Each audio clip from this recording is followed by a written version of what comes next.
အားလုံးပဲမင်္ဂလာပါ Silent Night Chess ကနေကြိုဆိုပါရစေဒီဗီဒီယိုကတော့စစ်တွေ့ရင်ကစားတတ်ချင်ပေမဲ့စစ်တွေ့ရင်ကိုဘယ်လိုကစားမလဲမသိဘူးရွှေရတာခတ်တယ်ရုပ်တွေကသွားတဲ့တကောင်မတူဘူးဆိုပြီးတော့ပြောတဲ့သူတွေရှိရပေါ့နော်အဲ့ဒီအတွက်အဲစစ်တွေ့ရင်လုံးဝမကစားတတ်တဲ့ CEO beginner ကနေပြီးတော့ rating 800အထိသွားမဲ့ CD လေးပဲဖြစ်ပါတယ်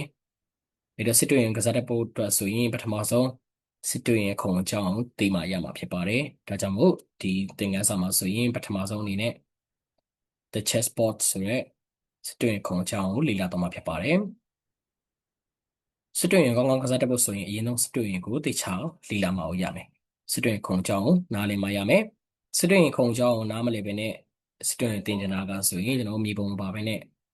ခီးသွားနေရတယ်တူတူပဲအဲ့တော့ဘယ်မှရောက်မှာမဟုတ်ပါဘူးအဲ့တော့အရင်ဆုံးစစ်တွင်ခုံမှာဘာရရှိလဲဆိုတော့အရင်ကြည့်အောင်စစ်တွင်ခုံမှာဆိုရင်အဓိကအနေနဲ့ကလာ2ရောင်ရှိပါတယ်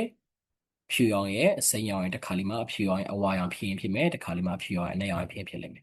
ယ်ဒါပေမဲ့ပို့ပြီးတော့ရှင်းရှင်းလင်းလင်းနားလည်သွားအောင်ဆိုရင် color အနေနဲ့ dark color တွေနဲ့ light color တွေဆိုပြီးတော့သတ်မှတ်လို့ရတယ်အဲ့တော့အလင်းချမ်းတွေအမောင်ချမ်းတွေဆိုပြီးတော့သတ်မှတ်ထားလို့ရပါတယ်အဓိကကတော့ color 2ရောင်ရှိတယ်နောက်တစ်ခုကဘာတွေပါမလဲဆိုစစ်တွင်းမှာအလုံးစုစုပေါင်းအကွက်ပေါင်း64ကွက်ရှိပါတယ်ဒီဘက်ချမ်းမှာဆိုရင်32ခွက်ရှိတယ်ဒီဘက်ချမ်းမှာ32ခွက်ရှိတယ်ဒါဆိုရင်ပထမတစ်ချက်ကစစ်တွင်းမှာအယောင်2ရောင်ရှိတယ်နောက်တစ်ခုကအကွက်အရေအတွက်ဆိုရင်64ခွက်ရှိရဆိုတော့မှတ်ထားရပါမယ်နောက်တစ်ခုအနေနဲ့ကာလာလည်းသိပြီအကွက်ကြီးလည်းသိပြီဆိုရင်နောက်တစ်ခုခြေကမှာဗာသိဖို့လိုလဲဆိုတော့ဒီမှာ H row နဲ့ H column ဆိုပြီးတော့နှစ်ခုရှိပါတယ်ဒီမှာ1 2 3 4 5 6 7 8 row အနေနဲ့8ခုရှိတယ်လို့ column အနေနဲ့လည်း8ခုရှိပါတယ်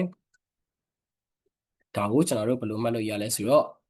အပေါ်ကနေအောက်ကိုဆွဲထားတဲ့ line တွေကိုဆိုရင်ဘာလို့ခေါ်မလဲဆိုတော့ file လို့ခေါ်ပါတယ်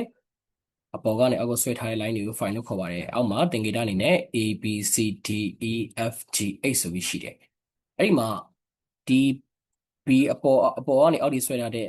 ဒီ line ကိုကြည့်မယ်ဆိုရင်အောက်မှာ file နေနဲ့ဘာတွေ့မလဲဆို B ကိုတွေ့ပါမယ်ဒါဆိုရင်ဒီ file နာမည်ကိုဒီနေရာလေးကို B file လို့ခေါ်ပါပဲဒါဆိုရင်ဒီနေရာလေးဆိုရင် E file လို့ခေါ်ပါတယ်ဒါဆိုရင် G file လို့ခေါ်ပါတယ်အဲ့တော့အဓိကမှတ်ထားမှာဒီနေရာမှာအပေါ်အောင်ဆွဲထားတဲ့ line တွေကို file လို့ခေါ်ရဲဆိုတော့မှတ်ထားရပါပြီနောက်တစ်ခုကဘေးတိုက်ဆွဲထားတဲ့ line လေးတွေရှိပါတယ်ဒီလိုဘေးတိုက်ဆွဲထားတဲ့ line လေးတွေကိုကြာပါလို့ခေါ်လဲဆိုတော့ rank လို့ခေါ်ပါတယ် rank အနေနဲ့ဆိုရင်ပထမဆုံးဒီဘက် B ကိုကြည့်မယ်ဆိုရင်1 2 3 4 5 6 5 6 7 8 rank အနေနဲ့8ခုရှိပါတယ်ဘယ်လိုသတ်မှတ်လဲဆိုရင်ဆရာတို့ကဒီနေရာမှာ2 rank မှာတွေ့ရဆိုရင်ဒါကို second rank ခေါ်ပါတယ်3မှာတွေ့ရင် third rank လို့ခေါ်ရတယ်5မှာတွေ့ရင် fifth rank လို့ခေါ်ပြီးတော့ H8 မှာတွေ့ရင်တော့8 rank လို့ခေါ်ပါတယ်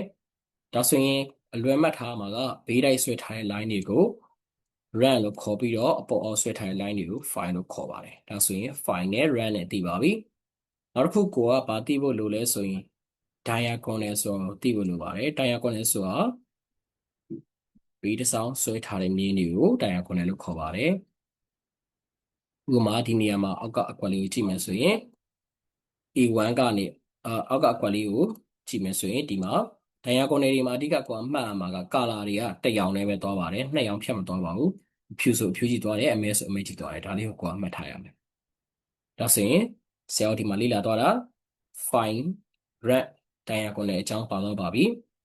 နောက်တစ်ခုအနေနဲ့လေ့လာဖို့လိုအပ်တဲ့ဟာကတော့ coordinate လို့ခေါ်တဲ့စုံမတ်လေးတွေဖြစ်ပါတယ်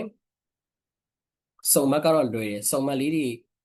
အကြောင်းကိုသိချင်တယ်ဆိုရင်ဆရာတို့မှာ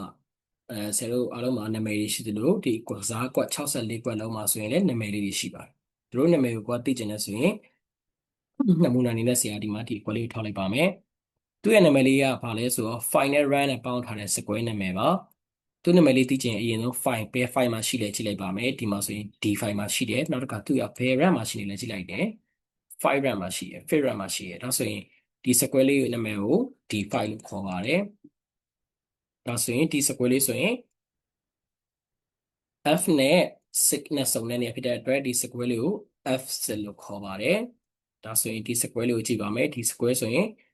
h နဲ့ 8နဲ့စုံတဲ့နေရာဖြစ်တဲ့အတွက် h8 လို့ခေါ်ပါတယ်အဲ့တော့စစ်တွင်းခုံကိုစပြီးတော့ကစားတော့မယ်ကိုအပြင်မှာကစားတော့မယ်ဆိုရင်အရေးကြီးတဲ့အဖြစ်မနေတည်တဲ့အရာလေးဖြစ်တယ်လို့အခြေခံသမားတွေအမှားတက်ဆိုအမှားကတော့စစ်တွင်း white on right လို့ခေါ်တဲ့စစ်တွင်းရဲ့ညာဘက်မှာကိုယ့်ရဲ့ညာဘက်မှာရှိရမလဲဆိုအဖြူရောကွက်လေးရှိရပါမယ်တကယ်လို့ကိုကစစ်တွင်းခုံချတဲ့ခါမှာအမဲရောင်ကွက်ညာဘက်မှာကိုယ့်ရဲ့ညာဘက်မှာအမဲရောင်ကွက်ဖြစ်နေဒါကမှားပါတယ်ဖြူရောင်ကွက်လေးဖြစ်နေရပါမယ်notation ရဆိုရင်အရေးကြီးပါတယ်ဘာလို့လဲဆိုတော့ chess lesson တွေ chess board တွေ video တွေ analysis တွေကိုယ်တိုင်လေ့လာတဲ့အခါမျိုးမှာဆိုရင်ဒီ notation တွေကိုမဖြစ်မနေသိမှရမှာဖြစ်တဲ့အတွက်ကြောင့်မို့ဖြစ်ပါတယ်ဟုတ်ပြီဒါဆိုရင်ဒီနေ့ဆရာတို့လေ့လာသွားတာကပေါ်အောင်ဆွဲထားတာတွေဆိုရင် file လို့ခေါ်တယ်ဘေးတိုက်ဆွဲထားတာတွေကို run လို့ခေါ်တယ် square လေးတွေရဲ့ name တွေသိချင်ရင် file နဲ့ run နဲ့စုံတဲ့နေရာကို